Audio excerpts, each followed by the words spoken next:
Right, well, over the last 12 months or so, maybe a little bit longer than that, I've had quite a few people who've been on to have a look at my YouTube videos, asking me exactly what my hi-fi system comprises of. So I thought, well, I'll just make a short video on this just to let people know exactly what it is, what I'm running my hi-fi. Well, the first component is my record deck, which is the Rega P5, which over the last couple of years I have added quite a few modifications to it. Mainly the sub platter, which I took the standard sub platter off the Rega P5 and put the groove tracer or groove tracker, whichever way you pronounce it, sub platter, which is a great improvement over the Rega sub platter. I found that the sound has just been transformed with this. It's also got the dual pulley on it. I'll try and go a bit closer. I mean, I'm not a professional with photography, so you just have to bear with me on it. But there it is. There's a groove tracer sub platter and the dual pulley, which means that I can put the dual white belts on, which apparently gives the deck more stability. Certainly gives the glass platter more stability, and I have found, as I say, a big improvement since I put that on. Also, what I have done, I've done the isotonic arm weight over the standard Rega one. I found that as well. Maybe not made a massive difference, but I feel it does made a slight difference since I've put that onto the sound. It gives it a little bit more, again, a bit more of a stable sound and a bit more of an open sound.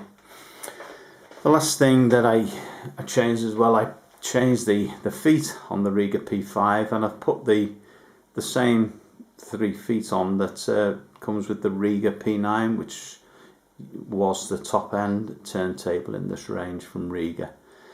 So all in all, there's quite a few modifications I've done there. I've also I've got a couple of mats which I use. I use the felt mat of the P5, which came with it. I also use a cork mat from time to time. So I change really between the two. I don't think there's a massive difference in them really, but on certain types of music, I just feel the felt mat possibly sounds, I wouldn't say better, but a bit different than the cork mat. Possibly I might go into that a little bit more. I might even do a comparison, YouTube video to show the difference between the two, if indeed there is any difference at all. So that's the Rega P5 record deck. I've had many record decks over the years.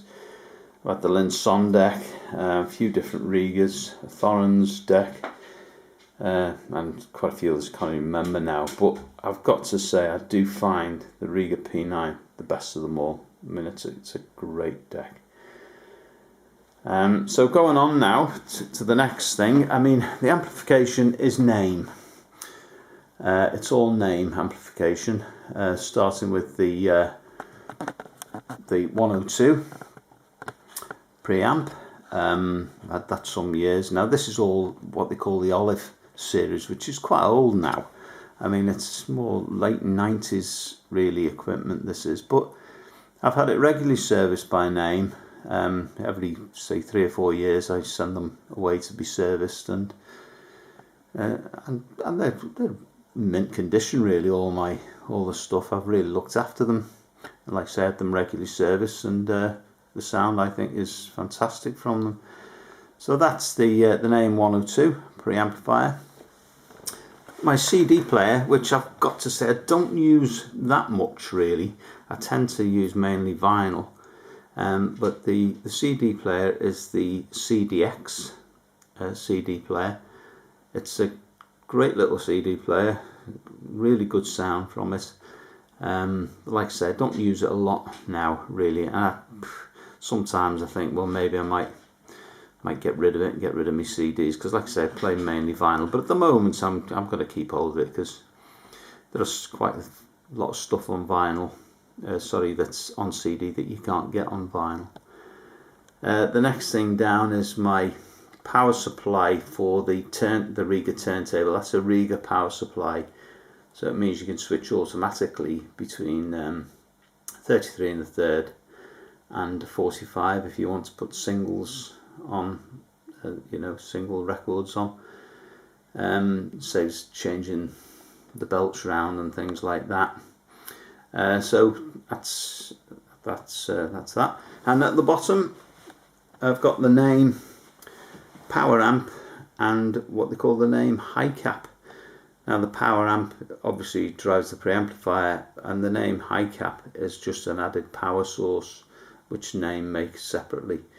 As again with the rest of my Naim stuff, I do have these regularly serviced. In fact, I just had them done not so long ago, and they all complement each other well, and it's a really nice sound that I get from it. Well, I think it is anyway. So, but of course, other people might think differently, but I think it's a good sound. The rack that I'm housing it all on is a Hutter rack, Hutter. I've had that a long time. Like I say, I've changed many components over the years for my hi-fi system. I've had many different things, and eventually I got to the full Naim Rega setup, and it's, like I say, I'm happier with this than I've ever been with any system I've had.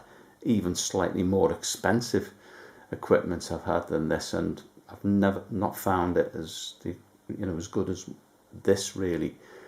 You can pick up the Naim stuff as well now, the Naim olive stuff, which I've got quite reasonably priced now on the likes of eBay and various places. So it's worth looking out for, because like I say, you can get it serviced as well. It's not cheap to get it serviced, but if you're picking the things up at a reasonable price and you get it serviced, you're virtually getting, you are virtually a brand new kind of system, a Naim system, which if you look at their stuff now, some of the high-end stuff is very, very expensive.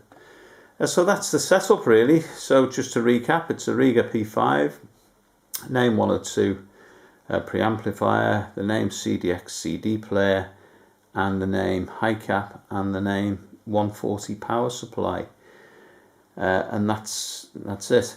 I'll just spin this around now and just show my speakers. The speakers are a little bit unusual. They're Sonus Faber speakers, Italian speaker. Considering they're a floor standard, they've got a really good, as you probably heard of some of the videos I put up, they've got a really deep bass, and they're very, very tuneful. They're a lovely speaker, and as again with the main hi-fi, I've had so many speakers over the years, floor standards, and I've had them on the wall.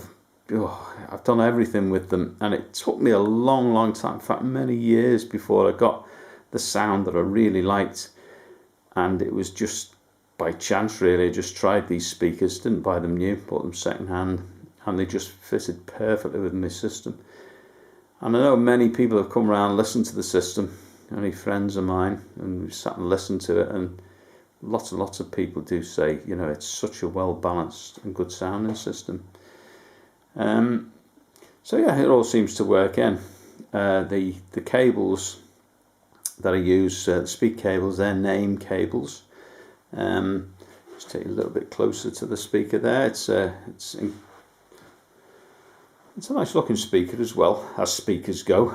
But then again, it's all subjective, isn't it, with speakers? But it's I like them anyway. That's the important thing with hi-fi. It's got to be sound good, and you've got to like the stuff yourself, haven't you? I've got a dedicated main in as well, which I got put in. An electrician friend of mine rewired right from the main fuse box right to the point at the back there. So it's all off a separate circuit. I'm not so sure with mains cables. I mean, some people say it makes a big difference, others don't. I don't seem to see that it makes that much difference, I don't think anyway, but there again, what do I know? But so that's it. That's basically the system as it is. You know, if anybody wants, anybody's interested in any more information on it, they can always give me a post on YouTube, and I'll reply to it. Oh, just the last thing before I go, which I should have mentioned at the beginning actually, the on the deck is the cartridge, which is the Dynavector 10.5 cartridge. There again, I've had a few cartridges as well. I find this a good cartridge.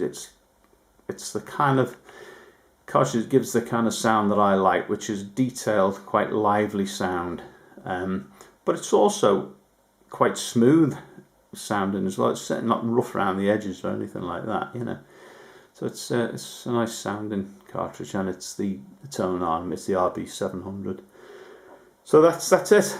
So until next time, enjoy the videos.